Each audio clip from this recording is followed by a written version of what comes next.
1 oktyabr Xitoy Xalq Cumhuriyeti qurulganligining 73 yillik xatir kunidir. Shu kuni muhaciratga Uyg'urlar o'zlari turishli davlatlarda namoyish o'tkazib, Xitoyning Uyg'urlarga yurgizgan irqiy qirg'inchiligiga norozilik bildirgan.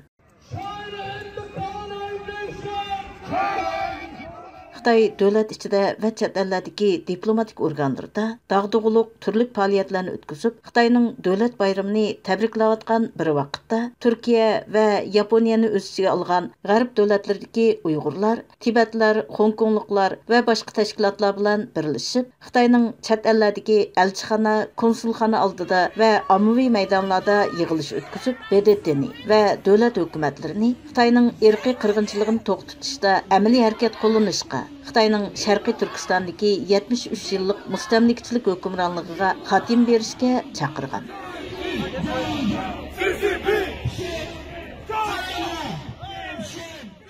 Amerikadagi namoyish Nyu-York shahridagi Xitoy konsulxonasi va Washingtondagi Aqsaray oldida o'tkazilgan. Aqsarayning oldidagi namoyishda kishilar BDT Xitoyning Sharqiy Turkistondagi irqiy qirg'inchiligiga ko'z yumishni to'xtatsin, Xitoyning Sharqiy Turkistondagi irqiy qirg'inchiligi tekshirilsin degan lozunkalarni ko'tarib, shuar to'lgan. Bu namoyish Xitoyga qarshi yer shari harakat kuni, Xitoyga tarajash nomli xalqaro harakatning bir parchasi bo'lib, o'xshash vaqtda bu namoyish yana Angliya, Turkiya, Germaniya, Fransiya, Yaponiya, Kanada, Shvetsiya, Norvegiya qatorliq nurg'un davlatlarda o'tkazilgan. Londondagi namoyish London shahar markazidan boshlanib, Xitoy elchixonasiga qarab yurish qilingan. Taratqularning xabar qilishicha, namoyishchilar Xitoy elchixonasi oldida Xitoy davlat bayrog'ini ko'ydirgan.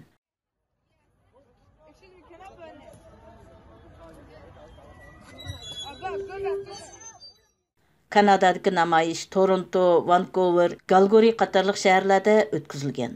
Vancouver'dagi namoyishga Uyg'urlardan sirt yana Hongkongliklar, Tayvanliklar, Vyetnamliklar, Filippinliklar va Hindistonliklarmi qatnashgan.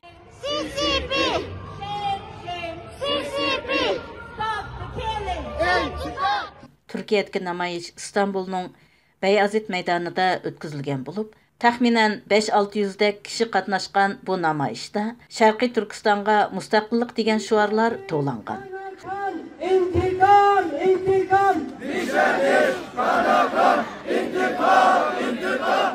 Xitoyning 1 oktyabrdagi davlat bayrami kuni o'tkazilgan bu xalqarалық zo'r namoyish BDT kishilik huquq kengashi bu hafta Amerika qatorliq davlatlarning Uyg'urlar vaziyatini tekshirish to'g'risidagi taklif loyihasini ovozga qo'ydigan halqiliq bir vaqtda elib berilgan.